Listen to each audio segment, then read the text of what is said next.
বিসমিল্লাহির রহমানির রহিম।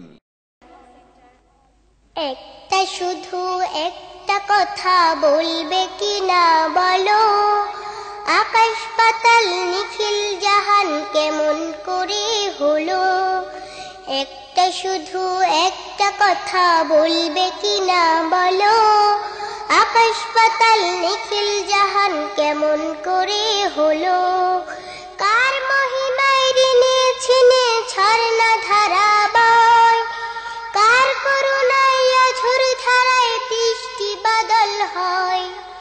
কার মহিমায় ঋণে ছিনে ঝর্ণা ধারা বয়, কার করুণায় অঝোর ধারায় বৃষ্টি বাদল হয়। ওই সুদূরে কার দয়াতে সাগর টলমলো, সাগর টলমলো। একটা শুধু একটা কথা বলবে কি না বলো, আকাশ পাতাল নিখিল জাহান কেমন করে হলো। একটা শুধু একটা কথা বলবে কি না বলো, আকাশ পাতাল নিখিল জাহান কেমন করে হলো। কার ছোঁয়াতে পূর্ণিমাতে জ্যোৎস্না হাসে ওই, দিঘির শাপলা দেখো অবাক চেয়ে রই। কার ছোঁয়াতে পূর্ণিমাতে জ্যোৎস্না হাসে ওই, দিঘির জলে শাপলা দেখো অবাক চেয়ে রই। মেঘের বাঁকে কার হুকুমে সূর্য ঝলমলো, সূর্য ঝলমলো।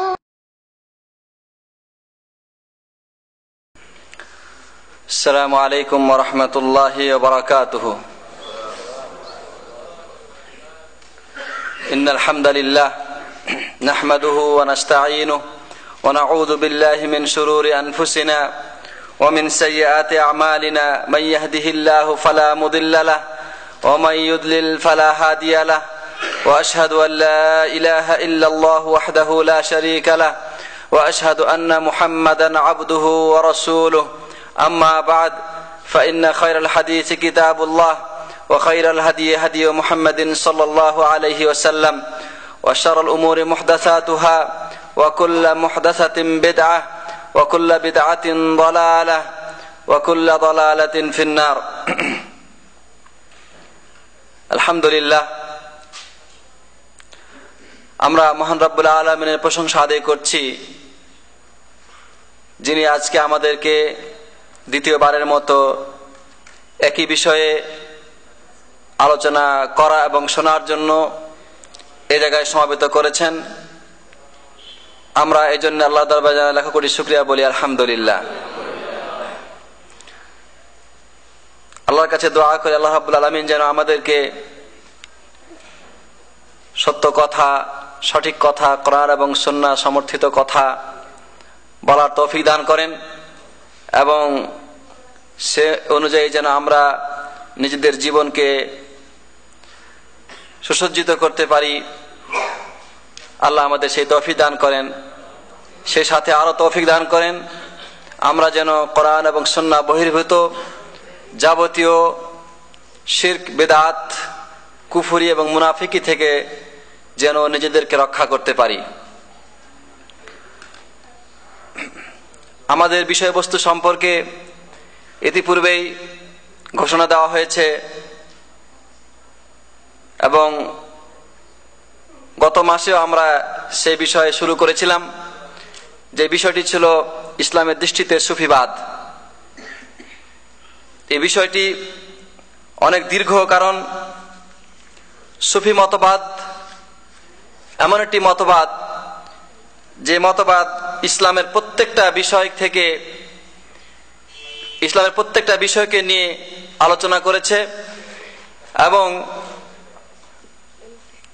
প্রত্যেকটা বিষয়ে তারা নিজেদের মতাদর্শ স্থাপন করেছে। এজন্য প্রত্যেকটা বিষয় ধারাবাহিকভাবে আলোচনা করা দরকার। বিগত দিনে আমরা কিছু কিছু বিষয় আলোচনা করেছিলাম, বিশেষ করে আকীদার সংক্রান্ত বিষয়গুলো, তাদের কারামত এবং তাওহীদ সম্পর্কে, রিসালাত সম্পর্কে মোটামুটি একটা আলোচনা পেশ করেছিলাম। আমরা আজকে দেখব যে ইসলামের মৌলিক বিষয় সালাত, সিয়াম, হজ এবং এর সাথে আনুষঙ্গিক আরো যে বিষয়গুলো রয়েছে সেই বিষয়গুলি সম্পর্কে ইসলামের কি আকীদা এবং তাদের কি আকীদা। আমরা বিগত আলোচনায় বলেছিলাম যে সুফি মতবাদের লোকেরা হক খুঁজে, আল্লাহকে খুঁজে মানুষ থেকে দূরে থাকার মাধ্যমে। তাদের বিশ্বাস হচ্ছে যে মানুষের সাথে উঠা বসা করলে, চলাফেরা করলে, মানুষের সাথে মিশলে আল্লাহকে পাওয়া যাবে না। এজন্য তারা অনেকটা বৈরাগ্যের পথ অবলম্বন করে থাকে এবং তারা সুনির্দিষ্টভাবে খানকা বানিয়ে, দরবার বানিয়ে, দরগাহ বানিয়ে ওই সমস্ত জায়গায় বসে আল্লাহকে পাওয়ার ধ্যান করে থাকে, যে ধ্যানের অপর নাম হচ্ছে কাশফ অথবা মুরাকাবা অথবা মুশাহাদা। এই সমস্ত বিষয়ে আমি পরে আলোচনায় আসব। যদিও কাশফের বিষয়ে একটি ঘটনা বিগত আলোচনায় আমি পেশ করেছিলাম, কিন্তু কাশফের মাধ্যমে আরো কি কি হয়, মুরাকাবা করলে আরো কি কি পাওয়া যায়, এই বিষয়গুলি আমি তাদেরই কিছু বই পুস্তক থেকে আলোচনা করার চেষ্টা করব। তো মানুষ থেকে দূরে থাকাটা সুফি মতবাদের একটি অন্যতম আকীদা। তারা এককভাবে জীবন কাটাতে চায়। এজন্য ইবনে আরবি আমি বলেছিলাম যে সুফিবাদের প্রতিষ্ঠাতাদের অন্যতম একজন। তিনি বলেছেন যে সুফি মতবাদে যারা বিশ্বাসী এবং যারা এই বিষয়ে সর্বোচ্চ পর্যায়ে পৌঁছতে চায় তাদেরকে মানুষের মিশ্রণ থেকে আলাদা থাকতে হবে। সে বলেছে লা ইয়াজুর ওয়ালা ইউজার, মানে যে সুফি হবে, প্রকৃত খাঁটি সুফি, সে কারো জিয়ারতে যাবে না এবং কেউ তার জিয়ারতে আসবে না। ওয়ালা ইউকাল্লিমু আহাদান ফি খাইরিন ওয়ালা ফি শার, এবং কারো সাথে কোনো ভালো মন্দ বিষয়ে কোনো বিষয়ে সে কথা বলবে না। এমনি ভাবে তিনি আরো বলেছেন যে যিনি সুফি হবেন, এই সুফিবাদের যারা ধারক এবং বাহক হবেন, তারা কারো হালাত সম্পর্কে, কারো অবস্থা সম্পর্কে জিজ্ঞাসা করবেন না। লা ইয়াকুল লিল মুরিদি লিআহাদিন কাইফা হালুক, মানে মুরিদের জন্য এটা শোভনীয় নয় যে সে অন্যকে জিজ্ঞাসা করবে তুমি কেমন আছো। ওয়াইস আল কারনি থেকে একটা মিথ্যা ঘটনা তাদের রেওয়ায়েত থেকে পাওয়া যায় যে ওয়াইস আল কারনি নাকি বলেছেন যে মানুষ বাতিনি ইলম হাসিল করতে পারবে না, আল্লাহর মারিফত পাবে না, যতক্ষণ পর্যন্ত সে একাকী অবস্থায়, নির্জন অবস্থায় জীবনযাপন না করবে, যেন সে সমস্ত মানুষকে হত্যা করে ফেলেছে বা সমস্ত মানুষ নিহত হয়ে গেছে। দুনিয়া যেমন যদি শুনশান হয়ে যায়, সবাই নিহত হয়ে যায়, দুনিয়া খালি হয়ে যায়, এটা যেমন সে শুধু একাই বেঁচে রয়েছে, এটাকে মনে করে সে একাকী অবস্থায় জীবনযাপন করবে। তারপরে আহমদ রিফাই বলেছে যে ফিররা মিনান নাসি কা ফিরারিকা মিনাস সাবয়, মানে যেমন করে তুমি চতুষ্পদ জন্তু থেকে অর্থাৎ হিংস্র প্রাণী থেকে তুমি পালিয়ে যাও, এমনি মানুষের থেকে তুমি পালিয়ে যাও।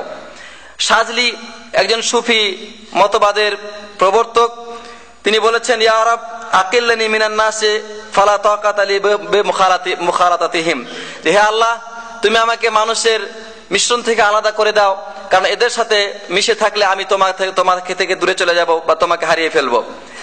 এইভাবে তারা একাকিত্ব জীবনযাপনকে পছন্দ করে। এজন্যই আমাদের পীর সাহেবরা, তথাকথিত পীর সাহেবরা, তারা কিন্তু ঘরের মাঝে নিজেদের জীবন অতিবাহিত করেন এবং তারা তাদের যত ফয়েজ এবং বরকত যে সমস্ত মুরিদ সেখানে আসে তাদেরকে তারা দিয়ে থাকেন। জনসাধারণের সামনে, মাহফিলে অথবা বাজারে অথবা অন্য কোনো জায়গায় তারা সহজে বের হন না। এজন্যে আপনি দেখতে পাবেন বা শুনেছেন যে 1800 পীর যখন মারা যায় তারপরে তার জীবনী সম্পর্কে পাওয়া গেছে যে তিনি কখনো হজ করার জন্য কাবা শরীফ আসেন নাই বা মক্কা শরীফ তিনি আসেন নাই। অথচ ইসলামের নীতি হচ্ছে এই যে মানুষের সাথে মিশা, মানুষের সাথে চলাফেরা করা, মানুষকে সৎ কাজ আদেশ দেওয়া, অসৎ কাজ থেকে নিষেধ করা, এটা হচ্ছে ইসলামের নীতি।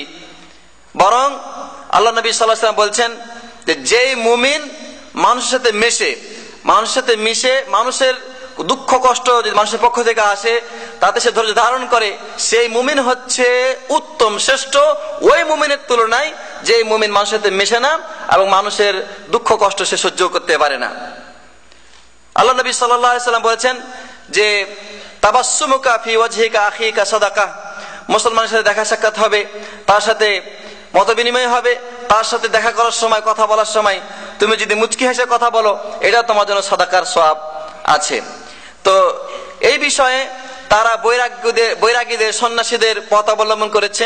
এজন্য দেখা যায়, আমি বিগত দিনে একটা ঘটনা বলেছিলাম যে পীর সাহেব দরবেশ জঙ্গলে থাকে এবং সেই জঙ্গলের অধিবাসী ওই পীরের কাছে যে যমুনা নদী পার হওয়ার ব্যাপারে দরখাস্ত নিয়ে গেছিল, সেই ঘটনা আমি বলেছিলাম গত আলোচনায়।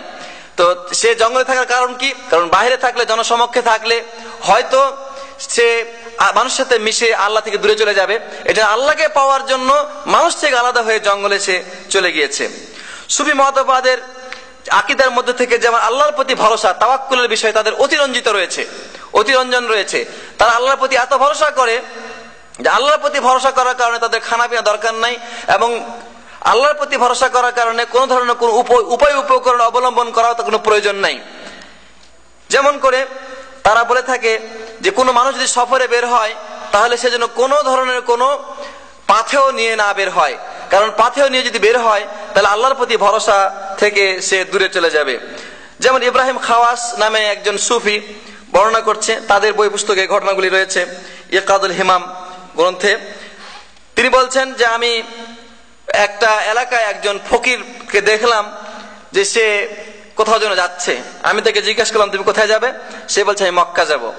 তো তাকে জিজ্ঞাসা করলাম তোমার হাতে তো কিছু নাই, তোমার কাছে কোনো বাহনও নাই, কোনো পাথেও নাই, তো কিভাবে তুমি যাবে? সে বলল আল্লাযী ইউমসিকুস সামাওয়াতি ওয়াল আরদিন ওয়া ইয়াহফাযুহুমা লা ইয়াজিজুহু কুতি বিলা সাবাবিন ওয়ালা ইলাকা। বলছে যে আল্লাহ তাআলা এই আসমান এবং জমিনকে সৃষ্টি করেছেন, আসমানকে ধরে রেখেছেন এবং জমিনকে তিনি বিছায় দিয়েছেন, এবং যার কাছে কোনো কিছু অপারগতা নাই, সে আল্লাহ আমার খাওয়া এবং আমার পাথরের ব্যবস্থা করে দিবেন। তো এইভাবে তারা আল্লাহর প্রতি তাওয়াক্কুল করে, যে তাওয়াক্কুলটা ইসলামের সম্পূর্ণ বিপরীত। কারণ ইসলামে তাওয়াক্কুল সম্পর্কে বলা হয়েছে, আল্লাহ নবী সাল্লাল্লাহু আলাইহি সাল্লামকে জিজ্ঞাসা করা হলো যে আমি কি উট বেঁধে আল্লাহর প্রতি তাওয়াক্কুল করব, নাকি উটটা ছেড়ে দেব দিয়ে আল্লাহর প্রতি তাওয়াক্কুল করব? আল্লাহ নবী সাল্লাল্লাহু আলাইহি ওয়াসাল্লাম বলছেন যে তুমি উটটাকে আগে বাঁধো তারপরে তাওয়াক্কুল করো, উটটাকে আগে বাঁধো তারপরে তাওয়াক্কুল করো আল্লাহর প্রতি। তাহলে বোঝা গেল যে আল্লাহর প্রতি তাওয়াক্কুল করার আগে আপনাকে ব্যবস্থা গ্রহণ করতে হবে, আর এই ব্যবস্থা গ্রহণ ইসলামে আল্লাহর প্রতি তাওয়াক্কুলের বিপরীত নয়। আল্লাহ নবী সাল্লাল্লাহু আলাইহি সাল্লাম আল্লাহর প্রতি যদি তাওয়াক্কুল সুফিদের মতো হতো, আল্লাহ নবী সাল্লাল্লাহু আলাইহি সাল্লাম মক্কাতে বিছানাতে শুয়ে থাকতেন, তিনি মদিনায় হিজরত করতেন না, তিনি রাতের অন্ধকারে আবু বকরকে নিয়ে পলাইতেন না। আল্লাহ নবী সাল্লাল্লাহু আলাইহি সাল্লাম আল্লাহর প্রতি তাওয়াক্কুল করেছেন, সে সাথে সাথে ব্যবস্থা গ্রহণ করেছেন।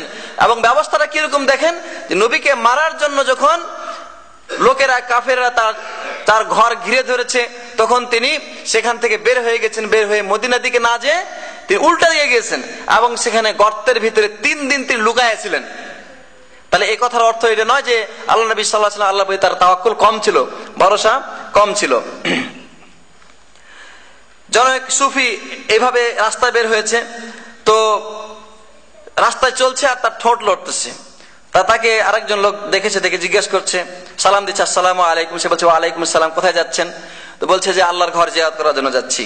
তা আপনার ঠোঁট নাড়ছেন, কি বলছেন? বলছে আল্লাহর কালাম পাঠ করছি। তো বলছে যে আপনার পাথেয় কোথায়, আপনার বাহন কোথায়? তখন তিনি বলছেন যে আমার আল্লাহর প্রতি আমার বিশ্বাস, এটা হচ্ছে আমার পাথেয় এবং আমার পা হচ্ছে আমার বাহন। অথচ সে বাগদাদ থেকে মক্কা রওনা করেছে কোন ধরনের কোনো পাথেয় ছাড়াই। তো এই তাওয়াক্কুল বা এই ভরসা ইসলামে এদের মাঝে এটা অতিরঞ্জন, যেটা ইসলাম কখনো সমর্থন করে না। সুফিবাদের মধ্যে যে নামাজের আলোচনা যদি আমরা দেখতে চাই, তাহলে তারা নামাজের ব্যাপারে কি মানে অনেক গ্রুপে বিভক্ত। সুফিবাদের মধ্যে কিন্তু সবাই একরকম না। যারা সুফি মতবাদে বিশ্বাসী তারা সবাই কিন্তু একরকম না। একদল লোক আছে তারা অতিরঞ্জন করে, একদল লোক আছে তারা মধ্যপন্থী, আরেকদল লোক আছে তারা দ্বীনি বিষয়কে আমল করার ব্যাপারে খুব ত্রুটি এবং অন্যায় পথ অবলম্বন করে থাকে। যেমন নামাজের ব্যাপারে একদল লোক এত বেশি আগ্রহী যে সারা রাত তার নামাজ পড়বে। আপনারা শুনেছেন যে হেদায়া গ্রন্থ আমাদের দেশে যে ফিকার কিতাব সমস্ত মাদ্রাসায় পড়ানো হয়, ওই হেদায়া গ্রন্থের ভূমিকায় লেখা আছে, হানাফি মাযহাবের সর্বশ্রেষ্ঠ ফিকার কিতাব, সেই গ্রন্থের ভূমিকায় লেখা আছে ইমাম আবু হানিফা রাহমাতুল্লাহ আলাইহি নাকি 40 বছর এশার নামাজের ওযুতে ফজর নামাজ পড়েছেন। তো উনার সম্পর্কে যে রেওয়ায়েত পেশ করা হয়েছে এটা সম্পূর্ণ মিথ্যা রেওয়ায়েত। কারণ ইমাম আবু হানিফা এই সমস্ত সুফিদের মতো আলেম ছিলেন না, তিনি একজন হক্কানি আলেম ছিলেন এবং তিনি ইমামে হক ছিলেন, সত্য ইমাম ছিলেন। কারণ আল্লাহ নবী সাল্লাল্লাহু আলাইহি ওয়াসাল্লাম কখনো, আল্লাহ নবী সাল্লাল্লাহু আলাইহি ওয়াসাল্লামের সুন্নাত হচ্ছে রাতের কিছু অংশ ঘুমানো, কিছু অংশ নামাজে আদায় করা, নামাজে অতিবাহিত করা। তো ইমাম আবু হানিফা ঠিক সেভাবেই ইবাদত বন্দেগী করেছেন। কখনো তিনি 40 বছর এই এশার ওযুদে ফজর আদায় করেছে এরকম কোনো প্রমাণ নজির নাই। কারণ তো তাদের ওই বইটাতে হেদায়ের মধ্যে এভাবে কিন্তু সনদ নাই, কিন্তু বিনা সনদে লেখা আছে। মানে এই কথা দ্বারা ইমাম আবু হানিফা তার সম্মান করতে চেয়েছেন, কিন্তু প্রকৃত ইমাম আবু হানিফার সম্মান হয়নি, বরং সম্মানকে হানি করা হয়েছে। আল্লাহ নবীর সুন্নাত থেকে তাকে বিচ্যুত করে দেওয়া হয়েছে। তো নামাজের দিকে আহ্বান করার জন্য, এই নামাজের প্রতি আহ্বান করার জন্য, নামাজ বেশি করে পড়ার জন্য মেলা রকমের মেলা সওয়াবের কথা বলা হয়, যাতে করে মানুষ নামাজের প্রতি আগ্রহী হয়। এজন্য এমন এমন কথা পেশ করা হয় যে কথাগুলি পড়লে বা শুনলে মানুষ নামাজের প্রতি আগ্রহী হবে। এজন্য তাদের বই পুস্তকে পাওয়া যায় যে তারা নামাজের ব্যাপারে আলোচনা করতে গিয়ে বলে যে নামাজ পড়লে কত সওয়াব পাওয়া যাবে। আমরা তো শুনেছি রাসূলের বহু হাদিস যে নামাজ জান্নাতের চাবি, নামাজ পড়লে কিয়ামতের দিন নূর হবে, বুরহান হবে, এর মধ্যে আল্লাহ জান্নাত দিবে। এমনি আমরা শুনেছি যে নামাজ বাড়ির সামনে একটা নদীর মতো, যে নদীতে 5 বার গোসল করলে শরীরে ময়লা থাকে না, 5 বার নামাজ পড়লে তার গুনাহ থাকে না। কিন্তু এগুলিকে এই নামাজের সওয়াবকে আরো বাড়িয়ে বলার জন্য নিয়ত কিন্তু ভালো, তাদের নিয়ত কিন্তু খারাপ না, যে মানুষকে আমরা এই বাড়িয়ে সওয়াব বলছি এটা এই জন্যে যাতে করে মানুষ নামাজি হয়। কিন্তু প্রকৃতপক্ষে এটা যে কত বড় ক্ষতি আমি একটু পরে বলছি। এখানে বলা হয়েছে হিন্দুস্তানের বিখ্যাত আলেম ও বুজুর্গ হযরত মাওলানা ইদ্রিস আনসারী সাহেবের উর্দু কিতাব মেরি নামাজ হইতে সংগৃহীত নামাজের কতিপয় অংশের ফজিলত সম্পর্কে নিচে বর্ণিত হলো। এটা ফাজাইলে নামাজ গ্রন্থের 125 নম্বর পৃষ্ঠায় এই কথা আলোচনা হয়েছে। বলা হয়েছে যে তাকবীরে উলা, প্রথম তাকবীরে শরীক হওয়া দুনিয়ার মধ্যে যাহা কিছু আছে তার চেয়ে উত্তম। অন্য রিওয়ায়াতে আছে আল্লাহর রাস্তায় 1000 উট সদকা করার চেয়ে উত্তম।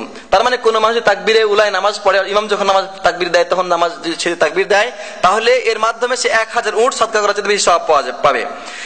এরপরে বলছে যে নামাজে বসিয়া কোরআন পড়িলে প্রতি হরফে 50 নেকি এবং দাঁড়িয়ে কোরআন পড়িলে প্রতি হরফে 100 নেকি পাওয়া যায়। এরপরে বলা হচ্ছে কিয়াম, নামাজ সর্বশ্রেষ্ঠ জিহাদ। বলা হচ্ছে নামাজ সর্বশ্রেষ্ঠ জিহাদ, এই কথা কিন্তু কোথাও হাদিসে নাই। যে ব্যক্তি যেই পর্যন্ত বান্দা নামাজে খাড়া থাকে সেই পর্যন্ত তাহার মাথার উপর রহমত বৃষ্টির ন্যায় বর্ষিত হইতে থাকে, বৃষ্টির মতো রহমত বর্ষিত হতে থাকে। রুকু, নামাজে যখন রুকুতে যায় তখন তাহার নিজের ওজন বরাবর স্বর্ণ আল্লাহ রাস্তায় সদকা করার সমান সওয়াব পায়। যখন রুকুতে যায় তখন তার শরীরে যত ওজন আছে সে বরাবর স্বর্ণ আল্লাহ রাস্তায় সওয়াব দান করার সমান সে সওয়াব পায়। যখন সে সেজদা করে তখন সমস্ত জিন এবং ইনসানের সংখ্যা বরাবর সওয়াব পায়। পৃথিবীর যত ইনসান আছে এবং জিন আছে সেই বরাবর সওয়াব তার আমলনামায় লেখা হয়। এইভাবে প্রত্যেকটা নামাজের এই বিষয়গুলিতে সওয়াবের কথা উল্লেখ করা হয়েছে। প্রশ্ন হলো এই যে সওয়াব দেওয়ার মালিক কে? আল্লাহ তাআলা। এবং আল্লাহ যে সওয়াব দিবেন সেটা আমরা জানবো কিভাবে?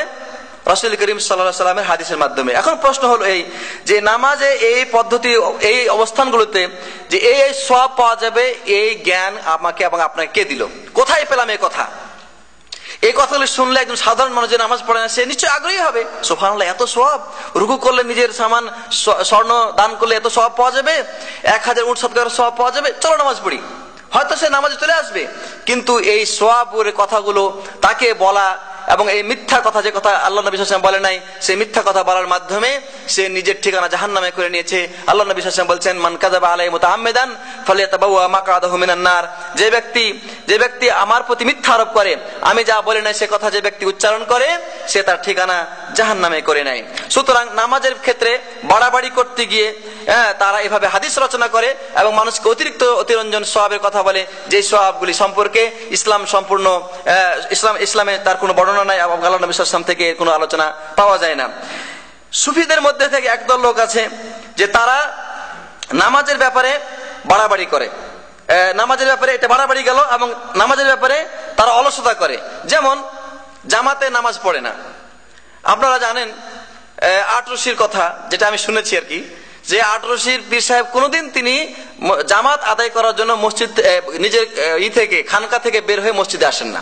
বিশাল কিন্তু মসজিদ, বলা হয় যে বাংলাদেশের মধ্যে সবচেয়ে বড় মসজিদ নাকি আটরশির মসজিদ। যখন এই মসজিদ তৈরি হয় তখন আমি ঢাকা ছিলাম, এখন ঢাকা থেকে কম করে 500 ট্রাক গেছে, কেউ বালু নিয়ে গেছে, কেউ ইট নিয়ে গেছে, কেউ সিমেন্ট নিয়ে গেছে, কেউ রড নিয়ে গেছে, ব্যবসায়ীরা নিয়ে গেছে, এবং সেখানে নিজে তারা মসজিদ বানাইছে। আমি নিজে চোখে দেখেছি যখন যায় তারা। তো ওই মসজিদে কিন্তু কোনোদিন উনি ইমামতি করার জন্য আসেন নাই বা নামাজ পড়ার জন্য আসেন না। এটা যারা দেখেছে তারা চাক্ষুষ বলেছে, এবং আপনাদের মধ্যে অনেকে ওই ব্যাপারে জানেন। এমনি ভাবে আরেক গ্রুপ আছে সুফিদের মধ্যে থেকে যারা নামাজ আদায়ই করে না, তারা কিন্তু আরো উপর পর্যায়ের সুফি, এবং এই গ্রুপ কিন্তু মাইজ ভান্ডারের মধ্যে পাওয়া যায়। তাদেরকে বলা হয় যে আপনারা নামাজ পড়েন না কেন? তাদের যুক্তি আছে, দলিল আছে নামাজ না পড়ার। কারণ তারা হচ্ছে সর্বোত্তম পর্যায়ে বা সর্বোচ্চ পর্যায়ের তারা আল্লাহর ওলি। কেন? আল্লাহ তাআলা কোরআনে বলছেন, ইয়া আইয়ুহাল্লাযিনা আমানু লা তাকরাবুস সালাতা ওয়া আনতুম সুকারা। যখন তোমরা পাগল থাকো, যখন তোমরা মাতাল থাকো, তখন তোমরা নামাজের নিকটবর্তীও হয় না। তো তাদের যুক্তি হলো এই যে আমরা আল্লাহর প্রেমে মাতাল, আমরা আল্লাহর প্রেমে মাতাল, সুতরাং আমাদের নামাজের দরকার নাই। যারা আল্লাহর সাথে প্রেম করতে পারেনি, যাদের আল্লাহর সাথে এখন সম্পর্ক গড়ে ওঠেনি, তারা নামাজ পড়ুক। নামাজ পড়তে পড়তে পড়তে পড়তে যখন আল্লাহর সাথে সম্পর্ক হয়ে যাবে, তখন নামাজ না পড়লেও চলবে, আমাদের পর্যায়ে আসলেই সেটা হবে। এবং সেটা মাঝ ভান্ডারির হাতে মুরিদ হলেই সেই মাতলামি পাওয়া যাবে এবং নামাজ থেকে মুক্তি পাওয়া যাবে। এরপরে আমরা যে ইবাদত বন্দেগী করি, এই যে আমরা ইবাদত বন্দেগী করতেছি, নামাজ পড়তেছি, আমরা কোরআন তেলাওয়াত করি, সাদকা করি, কিসের আশায় ভাই? কিসের আশায়? সওয়াবের আশায়। এই সওয়াব নিয়ে কি করবেন? জান্নাতে যাবেন। তাহলে আমাদের সবচেয়ে বড় চাওয়া পাওয়া কি? আল্লাহর কাছে জান্নাত। আর আমরা সবচেয়ে যে জিনিসটাকে বেশি ভয় করি তা কি? জাহান্নাম। এভাবে কোনো সন্দেহ নাই। কিন্তু যারা সুফি মতবাদে বিশ্বস্ত, তাদের মতে জান্নাত জাহান্নাম বলতে কোনো কিছু নাই, বা থাকলেও সেটা তাদের কাছে গৌণ, সেটা তেমন মূল্যবান নয়। জান্নাত হোক জাহান্নাম হোক, সেই জিনিসগুলি আমাদের মৌলিক মুখ্য বিষয় নয়। মুখ্য বিষয় হচ্ছে আল্লাহর রেজামন্দি, আল্লাহর সন্তুষ্টি, আল্লাহর প্রেম, আল্লাহর ভালোবাসা, আল্লাহর ইশক। এজন্যে তারা জান্নাতকে নিয়ে তাদের ভিতরে যারা কিনা জান্নাত নিয়ে জান্নাতের কারণে ইবাদতবন্দি করে, তাদেরকে ওরা ঠাট্টা বিদ্রুপ করে যে এরা জান্নাত নিয়ে টানাটানি করে, জান্নাতে যাবে। হ্যাঁ, আমরা আল্লাহকে চাই, আল্লাহর কাছে পৌঁছতে পারলে সব হয়ে গেল। এমনকি তারা বলে যে আল্লাহ যদি জাহান্নামে দিয়ে রাজি হন, আল্লাহ যদি আমাকে জাহান্নামে দিয়ে রাজি হন, আমি তাতে রাজি। নাউযুবিল্লাহ মিন যালিক। আল্লাহ রাব্বুল আলামিন কখনো কোনো বান্দাকে জাহান্নামে দিতে রাজি না, কিন্তু মানুষ তার কর্মের দোষে সে জাহান্নামে যায়। এজন্য শুনুন কি বলছে রাবিয়া বাসরি, যার সম্পর্কে বহু কিসসা কাহিনী আপনারা শুনে থাকবেন। তো তার সামনে এক লোক তেলাওয়াত করলো, ওয়াফাকিহাতুম মিম্মা ইয়াতাখায়্যারুন ওয়া লাহমি তায়রিম মিম্মা ইয়াশতাহুন, ওয়াফাকিহাতুম মিম্মা ইয়াতাখায়্যারুন ওয়া লাহমি তায়রিম মিম্মা ইয়াশতাহুন। সূরা ওয়াকিয়ার আয়াত, যে জান্নাতে দেওয়া হবে ফল ফলাদি, যেটা তোমরা ইচ্ছা করো, তোমাদের মনে যেটা চায়, এ ধরনের আশা আকাঙ্ক্ষা পূর্ণকারী এরকম পাখির গোশত দেওয়া হবে। তখন সে বললো যে আমরা কি ছোট বাচ্চা নাকি যে আমাদেরকে ফল দিয়ে আর পাখির গোশত দিয়ে আল্লাহ ভুলাবে আমাদের? তখন সে বলতেছে যে আমি আল্লাহর কাছে জান্নাত চাই না এবং জাহান্নাম থেকে বাঁচতে চাই না। আল্লাহ রাব্বুল আলামিন যাতে আমার সন্তুষ্ট হবেন, তাতেই আমি সন্তুষ্ট আছি। এই কথাটা তাবাকাতুল কুবরা শাহরানি একজন সুফি লেখক, তার ওই কিতাবের ভিতরে এটা উল্লেখিত হয়েছে। এরপরে বায়েজিদ বোস্তামি, আসলে তার নাম কিন্তু আবু ইয়াজিদ বোস্তামি। আমাদের দেশে যে বায়েজিদ বোস্তামি মাজার আছে আপনার চট্টগ্রামে, তো সে লোক কিন্তু আসলে বাগদাদের, ঠিক আছে, ইরাকের সে লোক। তো জানি না সে কেমন করে বাংলাদেশে চট্টগ্রামে গেল এবং সেখানে তার মাজার হলো। তো বায়েজিদ বোস্তামি বলতেছে যে না, তার শাগির্দ বলতেছে যে বায়েজিদ বোস্তামি সম্পর্কে জুনায়েদ বাগদাদী নাকি বলেছেন যে বায়েজিদ বোস্তামি আমাদের কাছে জিবরাইল ফেরেশতার মতো সম্মানিত। আর বায়েজিদ বোস্তামি বলতেন যে যারা আল্লাহকে মহব্বত করে, যাদের সাথে আল্লাহর প্রেম আছে, ভালোবাসা আছে, তাদের অন্তরে জান্নাতের কোনো টান নাই, আকর্ষণ নাই। এমনি ভাবে তার সম্পর্কে আরো কথা বর্ণিত হয়েছে। সে তার সামনে যখন জান্নাতের কথা, জাহান্নামের কথা উচ্চারণ করা হয়েছে, আলোচনা করা হয়েছে, তখন সে বলছে যে আমার মনে হয় যে এখনই যদি কিয়ামত হয়ে যেত তাহলে আমি জাহান্নামের দরজায় কি করতাম, আমার খিমা বানাইতাম। তখন তাকে একজন প্রশ্ন করলো, কি ব্যাপার আপনি এরকম কথা বলছেন? বলছে যে আমি এই জন্য কথা বলতেছি যে আমি জানি জাহান্নাম আমাকে দেখলে জাহান্নাম ঠান্ডা হয়ে যাবে, আমাকে জাহান্নাম দেখলে জাহান্নাম ঠান্ডা হয়ে যাবে। এটা আন-নূর মিন কালিমাতে আবি তাইফুর লিসাহলাজি, তাদের একজন বড় লেখক, এই বইয়ের মধ্যে সে এই কথা বলেছে। এমনি ভাবে ইবনে মুলাক্কান আবুল হাসান ইবনুল মুওয়াফফাক থেকে বর্ণনা করে বলতেছেন যে সে বলতেছে, আল্লাহুম্মা ইন কুনতা তা'লামু আন্নী আ'বুদুকা খাওফাম মিন নারিক ফা'আযিবনি বিহা, যে হে আল্লাহ, আপনি যদি মনে করেন বা আপনি দেখেন যে আমি জাহান্নামের ভয়ে আমি আপনার ইবাদত করছি, তাহলে আপনি আমাকে জাহান্নাম দিয়ে শাস্তি দিন। আর যদি আপনি দেখেন যে আমি জান্নাতের আশায় আমি আপনার ইবাদত করছি, তাহলে আপনি আমাকে জান্নাত থেকে বঞ্চিত করিয়েন। আমি আপনাকে পাওয়ার আশায় ইবাদত করি, জান্নাতের আমার আশা নাই, জাহান্নামের সাথে আমার কোনো সম্পর্ক নাই। তো এই হচ্ছে সুফি মতবাদের কথা, যে কথা হলে আমরাও আমাদের সমাজে শুনে থাকি, চাই না বেহেশত তোমার কাছে নিত্য, বলেন মুখস্থ আছে তো, চাই না বেহেশত তোমার কাছে নিত্য মুনাজাত করে, সবসময় মুনাজাত করে, তোমার কাছে বেহেশত চাই না, আল্লাহ তুমি জান্নাতে দাও, জাহান্নামে যাও, যাতে দিবে তাতে আমি খুশি, তুমি যাতে খুশি আমি তাতে খুশি।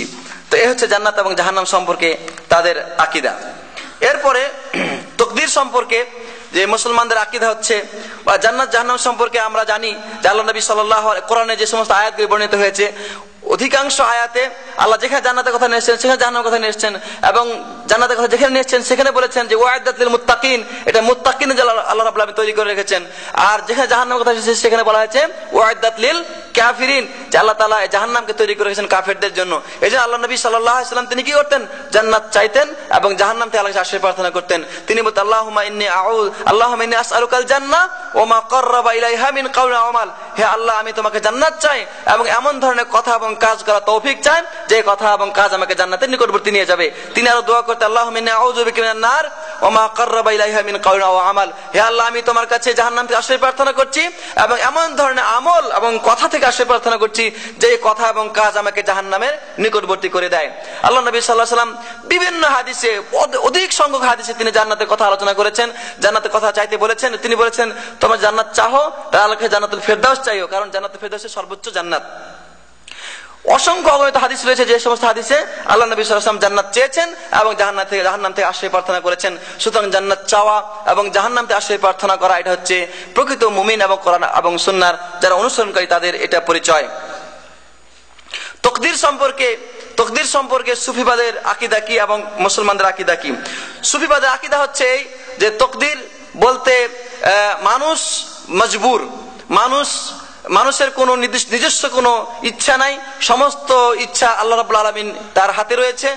আল্লাহ রাব্বুল আলামিন যা ইচ্ছা করেন তাই হয়ে থাকে, এবং মানুষ হচ্ছে একটা পুতুলের মতন, পুতুল যেমনি নাচাও তেমনি নাচাও, যেমনি নাচাও তেমনি নাচি, পুতুলের কি দোষ, আমাদের কোনো দোষ নাই। সুতরাং সম্পূর্ণ যা কিছু হয় আল্লাহ থেকে হয়। এই জন্যে আপনারা শুনে থাকবেন যে একটা মানে খুবই মশহুর কথা, সেটা হচ্ছে তারা বলে থাকে যা কিছু কোন থেকে কোনো কিছু হয় না, যা কিছু হয় আল্লাহ থেকে হয়। কোন থেকে কোনো কিছু হয় না, যা কিছু হয় আল্লাহ থেকে হয়, মানে কোন থেকে কোনো কিছু হবে না, কোনো কিছু কেউ মালিক নয়, আল্লাহ রাব্বুল আলামিন সবকিছুর মালিক এবং আল্লাহ রাব্বুল আলামিনের পক্ষ থেকে সবকিছু হয়। সুতরাং মানুষ হচ্ছে পুতুল, মানুষের কোনো ইচ্ছা স্বাধীনতা নাই। কিন্তু আমরা জানি যে আল্লাহ রাব্বুল আলামিন আমাদেরকে ইচ্ছা স্বাধীনতা দিয়ে সৃষ্টি করেছেন। আল্লাহ বলছেন, ইন্না হাদাইনাহুস সাবিলা ইম্মা শাকিরা ওয়া ইম্মা কাফুরা, আমি তাকে পথ দেখিয়ে দিয়েছি, অতএব সে শুকরগুজারি হবে অথবা কুফরিকারী হবে। এমনি ভাবে আল্লাহ রাব্বুল আলামিন বলছেন, ফামান শাআ ফালিউমিন ওয়া মান শাআ ফালিয়াকফুর, যে চাহে সে ঈমান আনবে, যে চাহে সে কুফরি করবে। তাহলে মানুষের চাহাত রয়েছে, মানুষের ইচ্ছা স্বাধীনতা রয়েছে, এবং সেই ইচ্ছা অনুযায়ী সে হয় কুফরি করতে পারে, আর না হয় সে কি করতে পারে, সে ঈমান আনতে পারে। এবং এই তাকদীরের বিষয়ে আলোচনা দীর্ঘ করা দরকার আছে, কিন্তু আমি সেই দিকে যাচ্ছি না। তাকদীরের বিষয়ে যে মানুষ, আল্লাহ রাব্বুল আলামিন মানুষকে কোনো কিছু চাপিয়ে দেন নাই, বরং তাকদীর হচ্ছে যে আল্লাহ রাব্বুল আলামিন ইচ্ছাতেই মানুষ যেটা করবে আল্লাহ রাব্বুল আলামিন সেটা লিখে রেখেছেন, এবং সে লিখন অনুযায়ী মানুষ তাদের কর্মগুলি করে থাকে। আল্লাহ রাব্বুল আলামিন কোনো কিছু চাপাই দেন নাই কোনো মানুষের উপরে। কিন্তু তারা বলে থাকে যে না, সবকিছু আল্লাহর পক্ষ থেকেই হয়েছে, সুতরাং মানুষের এখানে কোনো দোষ নাই। কারণ তাদের আকীদা হচ্ছে যে মানুষ তো প্রকৃতপক্ষে আল্লাহরই ছায়া, যেটা আপনারা শুনেছেন গত আলোচনায়। তাদের আকীদা হচ্ছে মানুষ আল্লাহরই ছায়া, বরং মানুষের মধ্যে যারা বেশি বেশি আল্লাহর জিকির করে, বেশি বেশি আল্লাহ আল্লাহ করে, তাদের মধ্যে আল্লাহ ঢুকে পড়ে এবং সে এক সময় কি হয়ে যায়, আল্লাহ হয়ে যায়। যেমন কি মানুষ যে কথা শুনেছেন, সে বলেছে আনাল হক, আমি সত্য এবং আমি আল্লাহ। এমনি ভাবে আপনারা এখানে তাবলিগি জামাতের যে বই ফাজাইলে আমল, তার মধ্যে আপনারা গত আলোচনায় শুনেছেন যে রশিদ আহমদ গাঙ্গুহি তিনি চিঠি লিখছেন তার ওস্তাদ মুহাজির মক্কির কাছে, এবং তিনি বলছেন যে হে আল্লাহ, আমি কিছু নই, আমি যা কিছু সব তোমারই ছায়া, আমি যা কিছু সব তোমারই ছায়া। তো এটা তারা বিশ্বাস করে থাকে। তো যদি বিশ্বাস করে থাকে কথা, তাহলে এর মধ্যে বোঝা যাচ্ছে যে মানুষের কোনো স্বাধীনতা নাই। আল্লাহ রাব্বুল আলামিন তাদেরকে যেভাবে চালায় সেভাবে তারা চলে থাকে। এই জন্য আপনারা দেখবেন যে এখানে আছে একটা বই, তালিমে মারিফত। এই তালিমে মারিফত, এই বইটা সরসিনা পীরের পক্ষ থেকে ছাপানো। সেখানে বলা হয়েছে যে একজন মানুষ জিকির করবে, তো জিকির করতে করতে বলবে লা ইলাহা ইল্লাল্লাহ, মানে লা মা'বুদা ইল্লাল্লাহ, লা মাকসুদা ইল্লাল্লাহ, লা মাওজুদা ইল্লাল্লাহ। এগুলো আপনারা শুনেছেন, আপনারা বিভিন্ন জিকিরের মাহফিলে এইসব কথা শুনেছেন। লা মা'বুদা ইল্লাল্লাহ, লা মাকসুদা ইল্লাল্লাহ, লা মাওজুদা ইল্লাল্লাহ। তো লা মাওজুদা ইল্লাল্লাহ মানে কি? মানে মওজুদ মানে হলো উপস্থিত বা বর্তমান। তো আল্লাহ ছাড়া কোনো কিছু উপস্থিত নাই। এটার একটু পরে ব্যাখ্যা দিয়ে বলতেছে, উচ্চ শ্রেণীর মুরিদগণ খেয়াল করিবে যে আল্লাহ ব্যতীত কিচ্ছু নাই, যা কিছু সব আল্লাহ। আল্লাহ ব্যতীত মাকসুদ নাই এবং আল্লাহ ব্যতীত কোনো কিছুই নাই। সুতরাং মওজুদ বলতে যা আছে, উপস্থিত বলতে যা আছে, বর্তমানে আমরা যা চোখে দেখি সবই আল্লাহ। এই কথাটা আমরা গত আলোচনাতেও শুনেছি এবং তাদের বই পুস্তক থেকে এর আলোচনা আমাদের সামনে পেশ করা হয়েছে।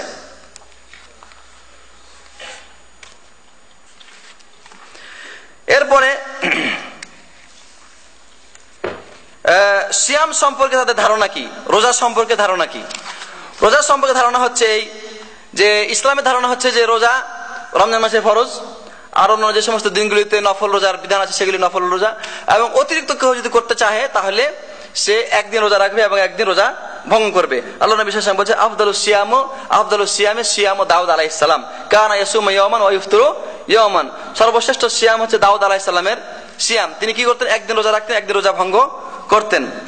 কিন্তু তাদের থেকে দেখা যায় তারা বছরকে বছর রোজা রাখতেন, বছরকে বছর তারা রোজা রাখতেন। তো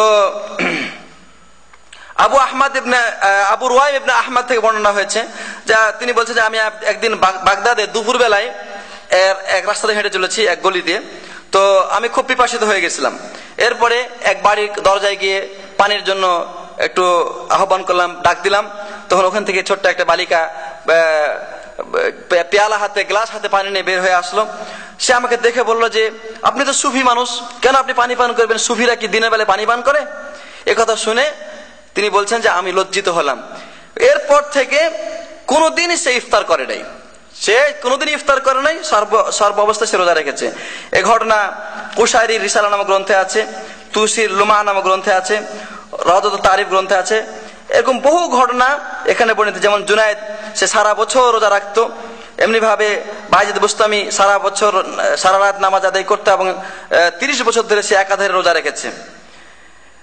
এমনি ভাবে দাউদ ইবনে আবি হিন্দ, সে 40 বছর একাধারে রোজা রেখেছে এবং সে যখন রোজা রাখতো তো মানুষ তার সম্পর্কে জানতো না যে সে রোজা রাখতেছে।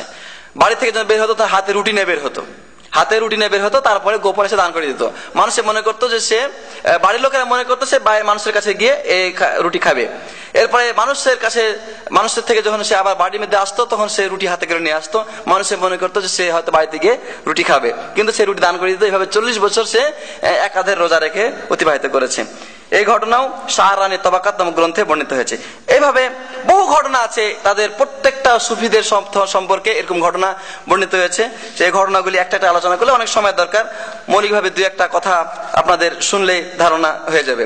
এরপরে হজের ব্যাপারে, হজ সম্পর্কে ধারণা কি, যে হজ আমরা জানি যে ইসলামে হজ হচ্ছে ইসলামের 5 নম্বর একটা খুঁটি।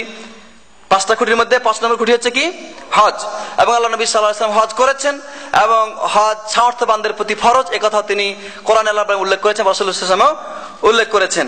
কিন্তু তাদের মতে এই হজের যদি কারো সামর্থ্য থাকে, তো সে যদি হজ না করে সেই পয়সা দান করে দেয়, তাহলে সে হজের সওয়াব পেয়ে যাবে। অথবা যারা কিনা আল্লাহর সর্বোচ্চ পর্যায়ের সুফি বা ওলি, তাদের কাছে তারা যদি হজে না যায়, তাহলে কাবা শরীফ তাদের কাছে চলে আসে এবং তাদের তওয়াফ করে। তো ইব্রাহিম খাওয়াস এর ঘটনা বর্ণিত হয়েছে। তিনি বলছেন যে একদা ইব্রাহিম আল মাবতুলি, শেখ ইব্রাহিম মুবতালি, তার কাছে কাবা শরীফ এসে গেল এবং প্রত্যেকটা পাথর, কাবা শরীফের প্রত্যেকটা পাথর তাকে তওয়াফ করলো। অতঃপর সেই পাথরগুলি আবার একে একে কাবা শরীফে ফেরত চলে গেল। তো এই ঘটনাটা তারা অনেক শাইখের কাছ থেকে শুনেছেন, এবং এই ঘটনাটা কারামত আউলিয়া নাভানি নামক গ্রন্থে, নাভানির কারামত আউলিয়া নামক গ্রন্থে ঘটনা বর্ণিত হয়েছে। এমনি ভাবে রাবেয়া বাসরি সম্পর্কে ঘটনা বর্ণিত হয়েছে। তো একদা রাবেয়া বাসরি মক্কার দিকে রওনা হয়েছে। তো যখন মক্কার দিকে রওনা হয়েছে, তো রাস্তায় যখন সে রেস্ট করার জন্য, বিশ্রাম নেওয়ার জন্য এক জায়গায় খিমা নিয়ে সে অবস্থান করছে, এমন সময় সে দেখে যে কাবা ঘর তার দিকে এগিয়ে আসতেছে। তো কাবা ঘর এগিয়ে আসতেছে দেখে সে বলতেছে যে তুমি কেন এদিকে আসতেছো? তো বলছে যে আপনি কষ্ট করে আমাকে তওয়াফ করার জন্য আসছেন, এজন্য আপনাদের কষ্ট না হয় যেন আমি আপনার কাছে চলে আসলাম। তখন রাবেয়া বাসরি বলছে যে আমি তো তোমাকে উদ্দেশ্য করি নাই, আমি যে মক্কা যাইতেছি তোমার উদ্দেশ্যে জানি, তো আমি যাইতেছি আল্লাহকে পাওয়ার জন্য। আল্লাহুল মুস্তাআন। এইভাবে বহু ঘটনা বর্ণিত হয়েছে যে তাদের মতে যারা আল্লাহর ওলি, তারা যদি কাবা ঘরে আসতে না পারে, তাহলে কাবা ঘর তাদের কাছে চলে যায় এবং তাদের জিয়ারত করে, তাদের চতুর্দিকে তওয়াফ করে আবার ফেরত আসে। যেমন সুফি মসজিদ আব্দুর রহমান সফুরি একজন সুফি থেকে বর্ণিত হয়েছে যে সে বড় একজন আল্লাহর ওলির কাছে, আল্লাহর ওলি জিয়ারতে গেলেন। যাওয়ার পরে তাকে জিজ্ঞাসা করলেন যে আপনি কি মক্কা মদিনা যাবেন জিয়ারত করতে? তো বলছে যে কেন যাবো সেখানে? যে সেখানে মক্কা আছে, মদিনা আছে, আল্লাহর ঘর, জিয়ারত করবেন। তো এই কথা শোনার সাথে সাথে ওই ওলি বললেন যে তুমি তোমার মাথার উপরে চোখ উঠাও। তো চোখ উঠানোর সাথে সাথে সে দেখতে পাচ্ছে যে তার চোখের সামনে কাবা ঘর, বায়তুল মুকাদ্দাস এবং মদিনা তার মাথার উপরে ঘুরতেছে, হাওয়ার উপরে ঘুরতেছে। এই ঘটনাটা সফুরির নুজহাতুল মাজালিস নামক গ্রন্থে বর্ণিত হয়েছে। এই কিতাব পাওয়া যায়, সমস্ত কিতাব বাজারে পাওয়া যায়, এবং তাদের এই কথাগুলি এই সমস্ত গ্রন্থে পাওয়া যায়। তো সম্মানিত বন্ধুগণ, তারা এজন্য দেখবেন, এজন্য যেটা বললাম একটু আগে যে 1800 পীর কিন্তু হজ করতে আসে নাই, সে কোনদিন হজ করতে আসে নাই। কেন যাবে? দরকার কি? তার কাবা ঘর তার কাছেই তো আসে, হজের জন্য তার কাছে কাবা ঘর আসে, তার কাবা ঘরে যাওয়ার দরকার নাই। ইত্তেবায়ে সুন্নাত, রাসূলের অনুসরণের ব্যাপারে ইসলামের আকীদা হচ্ছে এই যে আল্লাহ রাব্বুল আলামিন নির্ধারণ করে দিয়েছেন যে আল্লাহর ভালোবাসা পেতে চাইলে কাকে অনুসরণ করতে হবে? রাসূলুল্লাহ সাল্লাল্লাহু আলাইহি ওয়াসাল্লাম অনুসরণ করতে হবে, এবং শর্তহীন অনুসরণ, বিনা শর্তে তাকে অনুসরণ করতে হবে। যদি কোনো মানুষ রাসূলের অনুসরণ না করে, তাহলে সে কি হবে? রাসূলের উম্মত থেকে বের হয়ে যাবে, সে জাহান্নামী হবে। এটা আপনারা বহু হাদিসে শুনেছেন। কিন্তু তাদের মতে যে রাসূলের অনুসরণ তখনই পাওয়া যাবে যখন পীরের বা ওলির প্রকৃত অনুসরণ হবে, রাসূলের চাইতে অনুসরণ তাকে বেশি করে করতে হবে, তাহলেই সে প্রকৃতভাবে সে একজন মুরিদে বা আল্লাহর বান্দায় রূপান্তরিত হবে। যেমন এই কিতাব তালিমে মারিফতের মধ্যে উল্লেখ আছে যে পীরের অনুমতি ছাড়া কোনো কিছু করা যাবে না, আর আপনি যে পীরের হাতে বায়াত করবেন সেই পীর ছাড়া অন্য কোন পীরের কাছে আপনার যাওয়া চলবে না। যদি আপনি যান, তাহলে আপনি কি হবেন না? ফায়েজ লাভ করতে পারবেন না, শিক্ষা লাভ করতে জান্নাতে পাবেন না। যেমন বলা হয়েছে যে আদাবুল মুরিদ, মুরিদের আদব সম্পর্কে বলা হয়েছে যে নিজের পীর হইতে অন্যের পীরকে ভালো মনে করিলে নিজ পীরের ফায়েজ লাভ হইবে না। অন্য কোন পীরকে ভালো মনে করা যাবে, এটাই শ্রেষ্ঠ পীর। এরপরে মুরিদ সকল দিক হইতে মনকে পীরের দিকে নিয়োজিত করিবে এবং যথাশক্তি জান মাল দিয়ে খেদমত করিবে, জান দিয়ে খেদমত করবে, মাল দিয়ে খেদমত করবে। সুতরাং সমস্ত মাল পীরের পায়ে লুটিয়ে পড়বে। পীরের হুকুম ব্যতীত নফল ইবাদত বা জেকের তার সম্মুখে করা চলবে না। মুরিদ এমন এসে দাঁড়াবে না যাহাতে পীরের শরীর কিংবা কাপড়ের উপর মুরিদের ছায়া পড়ে। হিন্দুদের মতে যারা কিনা ব্রাহ্মণ, যারা সর্বোচ্চ পর্যায়ের হিন্দু তাদেরকে কি বলা হয়? ব্রাহ্মণ বলা হয়। আর সর্বনিম্ন পর্যায়ের হিন্দু তাদেরকে কি বলা হয়? শূদ্র। তাদেরকে বলা হয় শূদ্র। তো যদি শূদ্রের ছায়া ব্রাহ্মণের শরীরে পড়ে তাহলে শূদ্র নাপাক হয়ে গেল, ব্রাহ্মণ নাপাক হয়ে গেল। ব্রাহ্মণকে পাক করার জন্য অবশ্যই গঙ্গায় স্নান করতে হবে, ঠিক কিনা?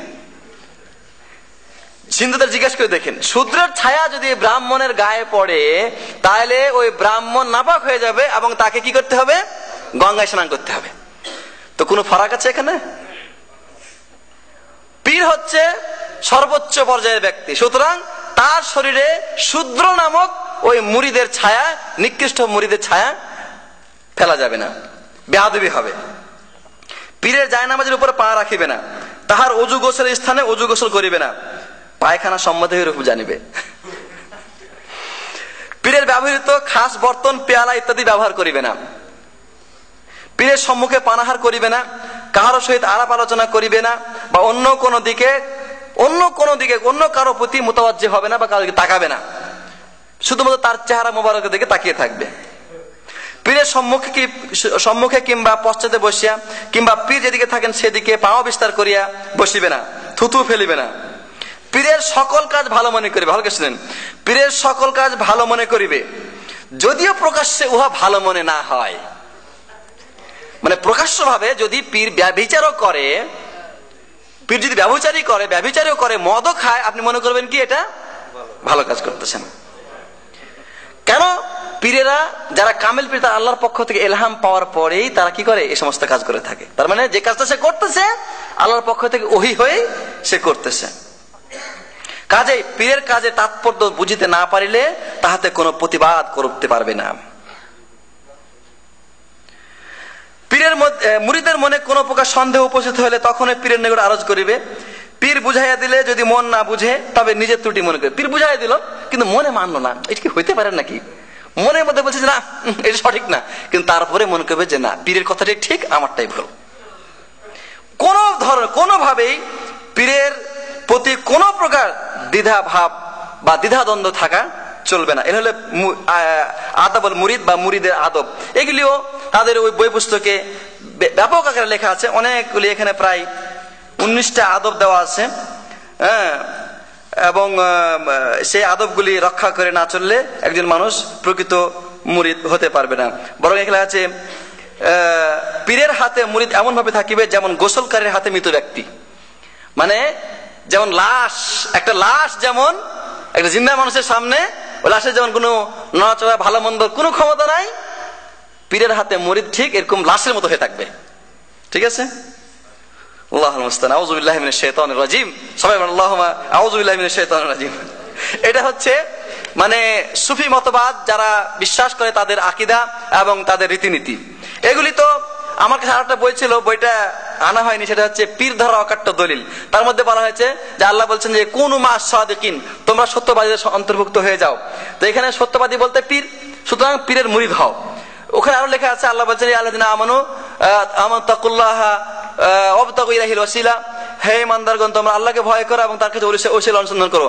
এবং সুস্পষ্টভাবে লেখা আছে সেই বইয়ের মধ্যে যে ওসিলা অনুসন্ধান করার অর্থ হচ্ছে একজন পীর, খাঁটি পীর, হক্কানি পীর ধরো, তাহলে সেই পীর আল্লাহর রাস্তা তোমাকে বাতলিয়ে দিবে।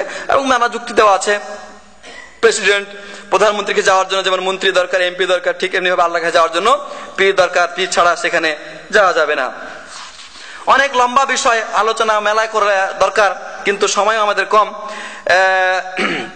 এই যে কবর এবং মাজার সম্পর্কে ইসলামের নীতি হচ্ছে এই, আল্লাহ নবী সাল্লাল্লাহু আলাইহি ওয়াসাল্লাম বলছেন, আলী রাদিয়াল্লাহু আনহুকে যখন বললেন যে তুমি যাও, যে দেখো যে লা তাদা কবরান মুশরিফান ইল্লা সাওয়াইতাহু ওয়ালা তিমসালান ইল্লা তামাসতাহু। মানে তুমি যায় দেখো, মদিনায় ঘুরো, মদিনায় আসার পরে তিনি বলেন দেখো কোথায় মূর্তি আছে, মূর্তি যেখানেই পাবে সেটা ভেঙে চুরমার করে ফেলবে, আর যেখানে বড় কবর পাবে, উঁচা কবর পাবে, সেটাকে ভেঙে মাটি বরাবর করে দিবে। এটা হলো ইসলামের তরিকা। রাসূল সাল্লাল্লাহু আলাইহি ওয়াসাল্লাম আরো বলেছেন লাআনাল্লাহুল ইয়াহুদা ওয়ান নাসারা ইত্তাখাযু কুবুর আম্বিয়াহিম মাসাজিদা। আল্লাহ তাআলা লানত করেছেন ইহুদি এবং খ্রিস্টানদেরকে, তারা তাদের নবীদের কবরগুলিকে কেন্দ্র করে মসজিদ বানিয়েছে। সুতরাং কবর কেন্দ্রিক মসজিদ লানতের জায়গা, এটা রাসূল সাল্লাল্লাহু আলাইহি ওয়াসাল্লাম হাদিসে বলেছেন, বুখারী মুসলিম হাদিস। কিন্তু সুফি মতবাদের লোকদের সর্বশ্রেষ্ঠ জায়গা হচ্ছে মাজার, কবর। এই জন্যে কেন কেন কেন এই জন্য যে তাদের অলিরা তারা মরে না, তাদের অলিরা মরেন না, তারা শুধুমাত্র মানুষের চোখের আড়াল হন, মানুষের চোখের আড়াল হন, কিন্তু আড়ালা থেকে থেকে তারা সব কাজ সমাধান করতে পারেন এবং তারা প্রয়োজনে বিভিন্ন লোককে তারা দেখাও দিতে পারেন। যেমন এই ফাজাইলে আমলের আপনার ফাজাইলে হজ, ফাজাইল সাদাকাত এর 270 পৃষ্ঠায় আছে, যে সেখানে বর্ণনা, একটা ঘটনা, সুন্দর ঘটনা আছে। বলছে এক ছিল কাফন চোর, সে একদিন কোনো এক কবর খনন করে দেখিতে পাইল যে কাফন চোর কি কাজ, তার কাফন চুরি করা।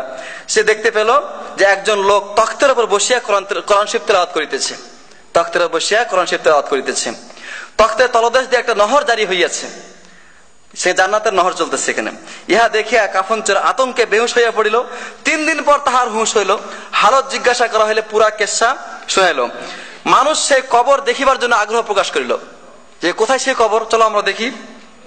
সে দেখিতে বাহির হইল, কিন্তু রাত যখন হলো, রাত্রে যখন সে ঘুম গেল, তখন সে বুজুর্গ স্বপ্নে তার কাছে এসে বলছে যে দেখো, তুমি যদি আমার কবর মানুষকে দেখায় দাও তাহলে তুমি ভীষণ মুসিবতে গ্রেফতার হইবে, তোমার কোনো বড় বিপদ হবে, সুতরাং তুমি আমার কবর দেখায় না।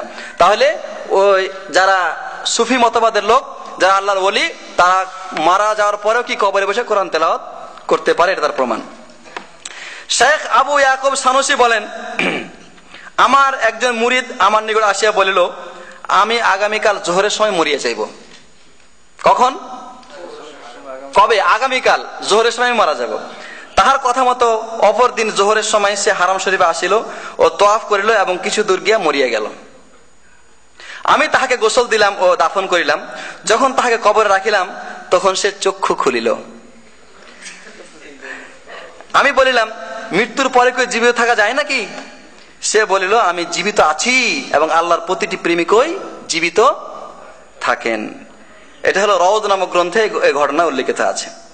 এবার আপনারা কি বুঝলেন? সূরা লোকমান আল্লাহ বলছেন, ওমা তাদরি নাফসুম বিআইয়ি আরদিন তামুত।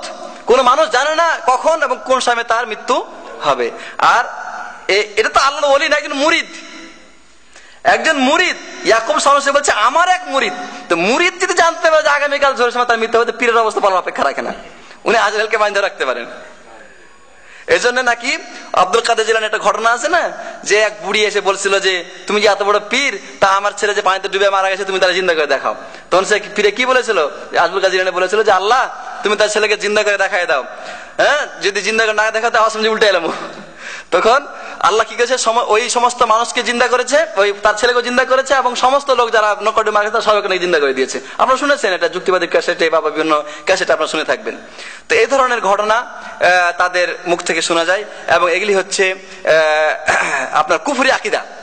কুফরি আকিদা। আল্লাহ বলছেন, ওমা জাআলনা লিবাশারিন মিন ক্বাবলিকাল খুলদা আফা ইম মিত্তা ফাহুমুল খালিদুন। আপনার পূর্বে কোন মানুষকে আমি চিরকাল দুনিয়াতে বসবাস করার জন্য রাখি নাই, আপনি যদি মৃত্যুবরণ করেন তাহলে কি তারা চিরকাল অবস্থান করবে? আল্লাহ কোরআনে আরো বলছেন যে ওমিন ওয়ারাইহিম বারযাখুন ইলা ইয়াউমিন ইউবআসুন। তাদের সামনে রয়েছে আপনার বারজাখ বা কবর, তারা কিয়ামতের আগে কখনো ফেরত আসবে না। কিন্তু তাদের মতে এই বুজুর্গরা জিন্দা থাকে। জনক বুজুর্গ বলেন, আমি এক মুর্দাকে গোসল দিতেছিলাম, সে আমার বৃদ্ধাঙ্গুলি ধরিয়া ফেলিল, সে আমার বুড়া আঙ্গুলটা ধরিয়া ফেলিল। আমি বললাম ছাড়িয়ে দাও, আমি জানি যে তুমি মরো নাই। সে ছাড়িয়ে দিল। বিখ্যাত বুজুর্গ ইবনু জালা বলেন যে আমার পিতা যখন ইন্তেকাল হয় তাহাকে গোসল দেবার জন্য তখতির উপর রাখিতেই তিনি হাসিয়া ওঠেন। ইহা দেখিয়া আর কাহারও গোসল দিতে সাহস হইল না। অতঃপর তাহার জনক বুজুর্গ বন্ধু আসিয়া তাহাকে গোসল দিলেন। মৃত্যুর পরও আনন্দ করার এরূপ অনেক ঘটনা সাহেবুর রৌজ মানে রৌজ নামক গ্রন্থের লেখক উল্লেখ করেছেন। তো এই যে আকিদা মানুষ মারা যাওয়ার পরে জিন্দা থাকে, এটা হচ্ছে সুফিবাদের আকিদা। এজন্য তারা কি করে, তাদের পীর এবং বুজুর্গরা মারা গেলে তাদের কবর মাজার বানায়, সেখানে ঘর তৈরি করে এবং সেই জায়গাতে তারা তাদের প্রয়োজন পূরণের জন্য সেখানে আগমন করে থাকে। এমনি ভাবে তাদের এই যে পীর বা অলির যে একটা সিলসিলা আছে, সিলসিলার মূল ধারা কিন্তু তারা দাবি করে যে খিজির আলাইহিস সালাম থেকে শুরু হয়েছে এবং খিজিরের নাম বিক্রি করে তারা অনেক কারামতের কথা জাহির করে থাকে, প্রচার করে থাকে। এমনকি খিজিরের একটা ঘটনা আমি গত আলোচনায় করেছিলাম যে কোন এক লোক ওই মদিনায় এসে আল্লাহ নবী সাল্লাল্লাহু আলাইহি সাল্লামের সাথে মদিনায় এসে সে তার সাথে সাক্ষাৎ করে এবং সে ছিল খিজির। এটা ঘটনা আমি গত আলোচনায় পেশ করেছি আপনাদের সামনে। তো খিজিরের বিষয়ে যে কথা এই সমস্ত বইয়ে লেখা আছে তা তো লেখা থাকতেই পারে, কারণ এগুলি হয়তো কারো মধ্যে তেমন ব্যাপারে ব্যাখ্যা বিশ্লেষণ বা তাহকিক করা নাই। কিন্তু এই কোরআন যে ব্যাপারে আপনারা সবাই জানেন, এটা চিনেন না সবাই কোরআন? এই কোরআনটা এটা কি কোরআন? আপনার মারিফুল কোরআন, যেটা পাকিস্তানের মুফতি শফি আহমদ লিখেছেন এবং এটা অনুবাদ করেছে মাওলানা মহিউদ্দিন খান।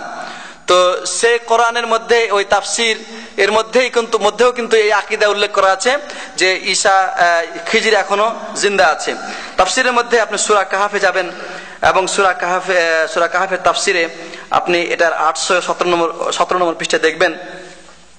এখানে লেখা হয়েছে যে কিন্তু এটা অসম্ভব নয় যে খিজির আলাইহিস সালামের জীবন ও নবুয়ত সাধারণ পয়গম্বর থেকে ভিন্ন রূপ হবে।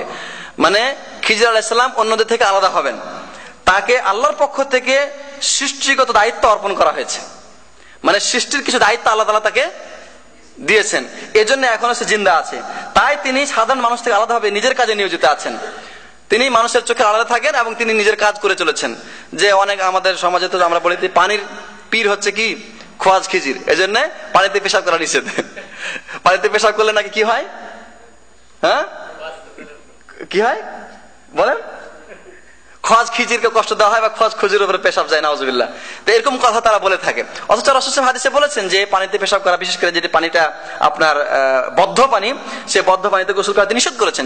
যে পানিতে তোমরা গোসল করবে বা সেই পানিতে ওযু করবে, সেই বদ্ধ পানি তোমরা কি করিও না, পেশাব করিও না। কিন্তু যেটা প্রশস্ত সমুদ্র পানি অথবা আপনার নদীর পানি, সে সমস্ত পানিতে পেশাব বা ময়লামূত্র ত্যাগ করতে কোনো অসুবিধা নেই। তো এখানে একটা সুন্দর ঘটনা উল্লেখ করেছে যে তারা যে কাশফের মাধ্যমে অর্থাৎ মুরাকাবার মাধ্যমে সবকিছু দেখতে পায়, জানতে পারে, গায়েবের বিষয় তাদের সামনে প্রকাশিত হয়ে যায়, তার একটা ঘটনা এখানে উল্লেখ করেছে। এখানে লেখা হয়েছে যে তাফসিরে মাযহারিতে কাজী সানাউল্লাহ বলেন, হযরত সৈয়দ আহমদ সরহিন্দ মুজাদ্দিদ আল-ফিসানি তার কাশফের মাধ্যমে যে কথা বলেছেন তার মধ্যে সব বিতর্কের সমাধান নিহিত আছে। কাশফের মাধ্যমে তিনি খিজিরের সাথে সাক্ষাৎ করেছেন।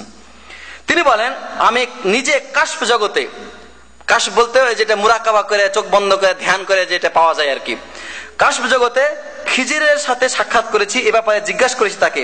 তিনি বলেছেন যে আমি ও ইলিয়াস উভয়ে জীবিত নই। তিনি বলেছেন যে আমি জীবিত নই, কিন্তু আল্লাহ তাআলা আমাদেরকে এরূপ ক্ষমতা দান করেছেন যে আমরা জীবিত মানুষের বেশ ধারণ করে বিভিন্নভাবে মানুষকে সাহায্য করতে পারি। তো এইভাবে এই তাফসীরের ভিতরে এরকম ভ্রান্ত আকীদার বহু কথা আলোচনা হয়েছে এবং এই খিজিরের বিষয়টা নিয়ে তারা যেমন করে মুসা আলাইহিস সালাম এর ইসলাম থেকে বা তার আকীদা থেকে এবং তার শরীয়ত থেকে যেমন করে খিজির আলাদা ছিলেন, তেমন করে বর্তমান যুগের সুফি ওলি আউলিয়ারা তারা আল্লাহ রাসূলের ধর্ম থেকে ইসলাম থেকে আলাদা থাকতে পারে, এবং কারণ তারা আল্লাহর পক্ষ থেকে আলাদা ইলম হাসিল করে, যেমন করে খিজির আল্লাহর পক্ষ থেকে ইলম হাসিল করেছিলেন যে ইলম মুসার কাছে ছিল না। এই জন্য তারা এই দাবি করে এবং তারা দাবি করে যে ইসলামের ওই শরীয়ত থেকে সম্পূর্ণ আলাদা থাকতে পারে এই বুজুর্গরা। এরপরে ইলমে গায়েবের বিষয়ে আমরা আগে আলোচনা করেছি যে আল্লাহ তাআলা, আমরা জানি যে আল্লাহ রাব্বুল আলামিন তিনি সমস্ত গায়েবের অধিকারী। ইনদাহু মাফাতিহুল গায়ব লা ইয়ালামুহা ইল্লা হুয়া, আল্লাহ রাব্বুল আলামিনের সমস্ত গায়েবের অধিকারী, তিনি ছাড়া আর কেউ গায়েবের কোনো খবর রাখেন না।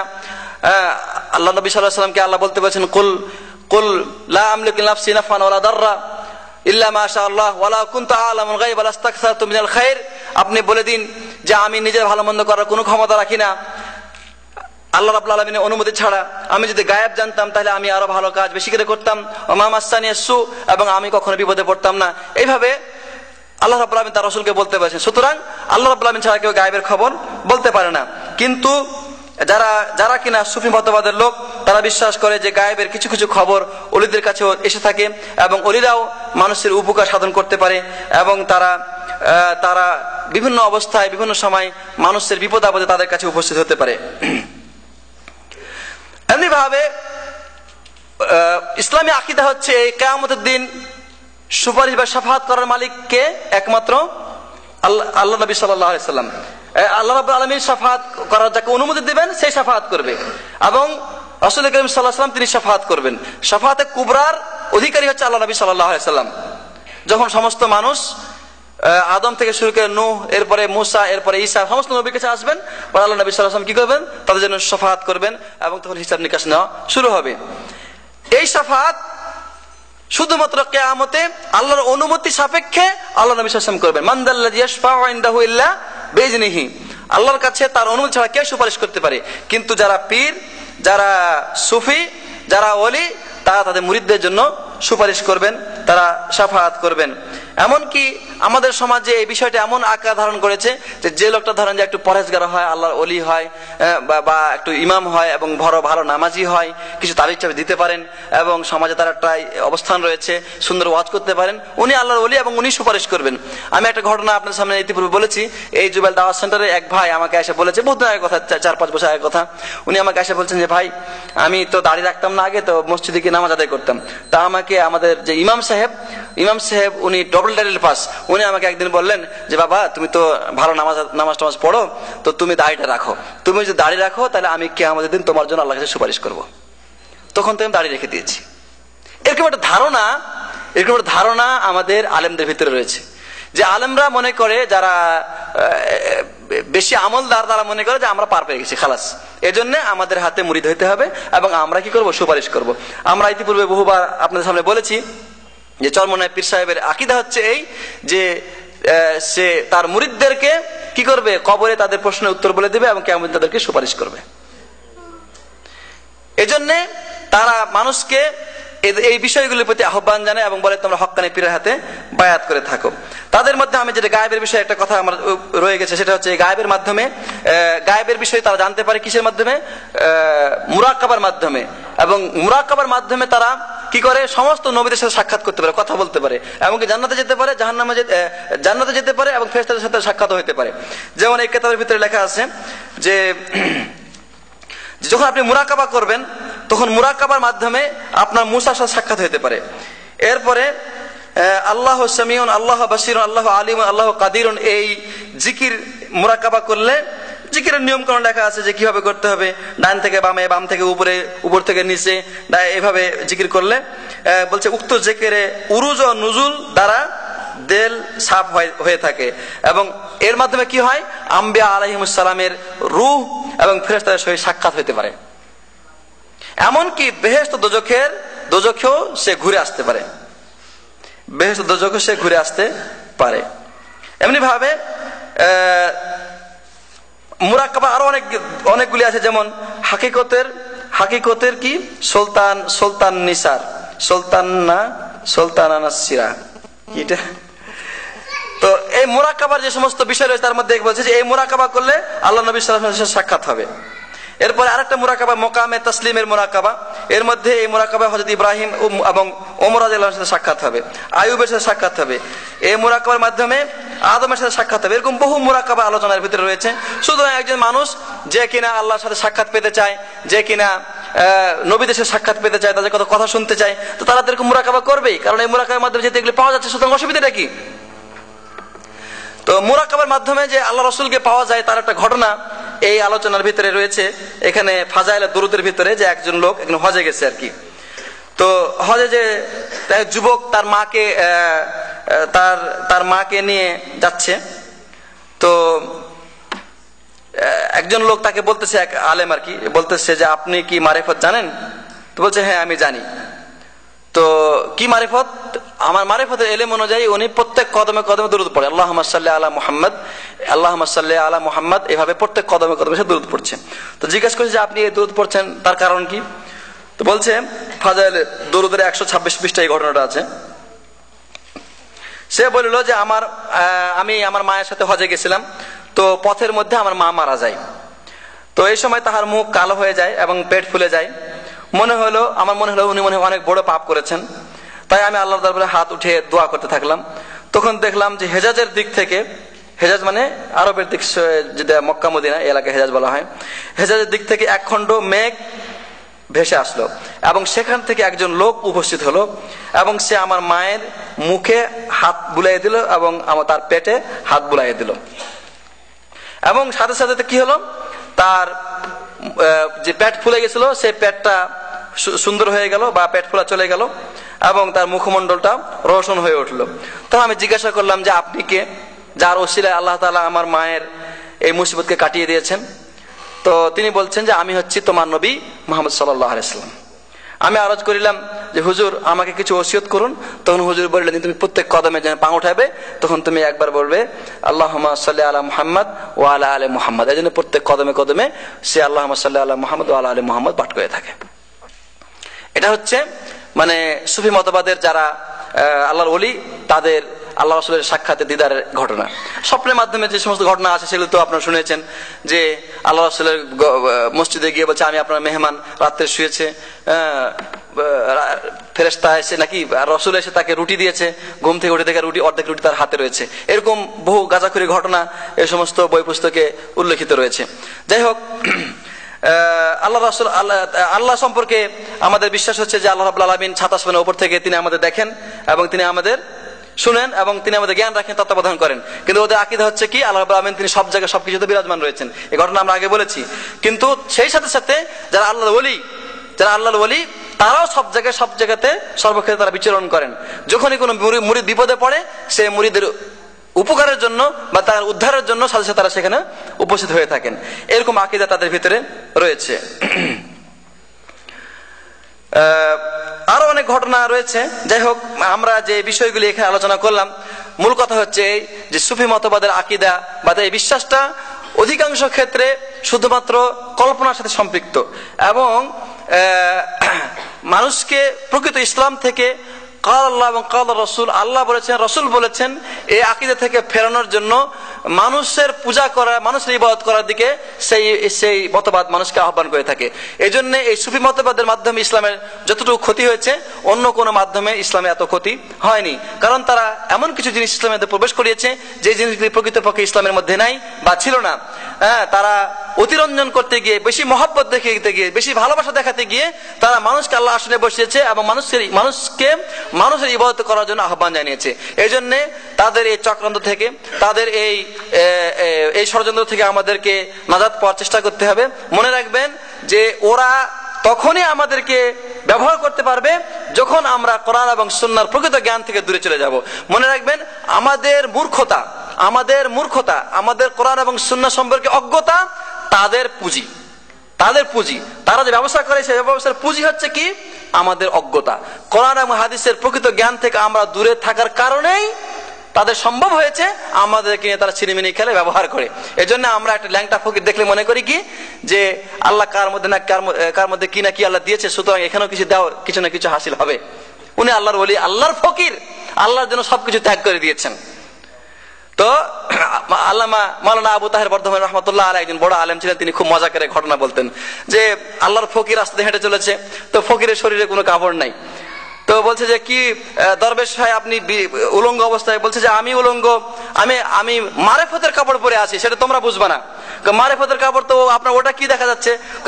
ওটা হচ্ছে আলিফ, ওটা হচ্ছে আল্লাহর আলিফ, তোমরা এটা বুঝবে না, ভেদ আছে ভেদ। তখন বলা হয়েছে যে ঠিক আছে, যদি এটা আলিফ হয়ে থাকে তো ওর নিচে দুটো নোক্তা, তো এই নোক্তা কেটে ফেলতে হবে।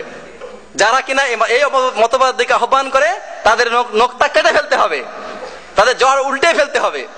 আবু তাহের বর্ধমানে খুব মজা করে কথা বলেন। এক পীরের বহাসে উনি গেছিলেন, তো পীর বলছে যে যখন আবু তাহের বর্ধমানে সাহেব জিজ্ঞাসা করেছেন যে আপনি কি জানেন, আপনি কি কি পড়েছেন? বলছে আমি সব জানি, তুমি কি জিজ্ঞাসা করবো আমাকে, সব জানা আছে আমার, কোন কোনো কিছু আমার আমার এলেমের বাহিরে নাই।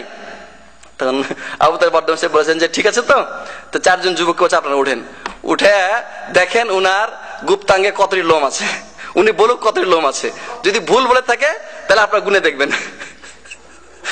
নাউজুবিল্লাহ মিন যালিক। এরকম মানে যারা খবাসতি কথা বলে তাদের প্রতিবাদের জন্য এরকম কিছু আলেম আছে যারা তাদেরকে এইভাবে জবাব দিয়ে থাকে।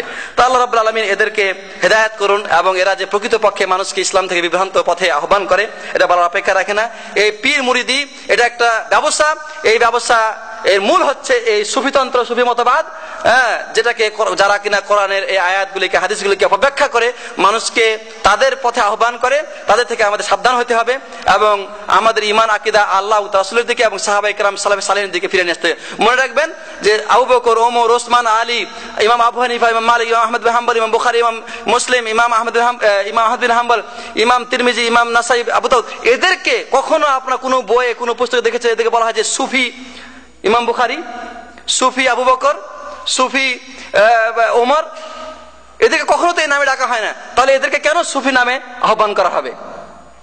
আমরা আগেই বলেছিলাম সে আলোচনা যে এই সুফি জিনিসটা, তাসাউফ এই বিষয়টা, এটা সম্পূর্ণ ইসলামে নতুন এবং এটা মানুষকে সঠিক কোরআন এবং সুন্নাহর ইলম থেকে বিভ্রান্ত করার জন্য এই ইলমের আমদানি করা হয়েছে। এই জন্য আল্লাহ রাব্বুল আলামিনের কাছে আমরা দোয়া করি আল্লাহ রাব্বুল আলামিন যেন আমাদেরকে এই তাসাউফের এই জঘন্য আকীদা থেকে, এই জঘন্য ইলম থেকে আল্লাহ রাব্বুল আলামিন আমাদেরকে রক্ষা করেন, এবং এরা যে ষড়যন্ত্র করে আমাদেরকে প্রকৃত ইসলাম থেকে দূরে রাখতে চায় আল্লাহ যেন তাদের এই ষড়যন্ত্রগুলিকে ফাঁস করে দেন এবং আমাদেরকে সঠিক পথে চলার তৌফিক দান করেন। আল্লাহুম্মা আমিন। ওয়া সাল্লাল্লাহু আলা মুহাম্মদ ওয়া আলা আলিহি ওয়া সাহবিহি আজমাইন। আসসালামু আলাইকুম ওয়া রাহমাতুল্লাহি ওয়া বারাকাতুহু।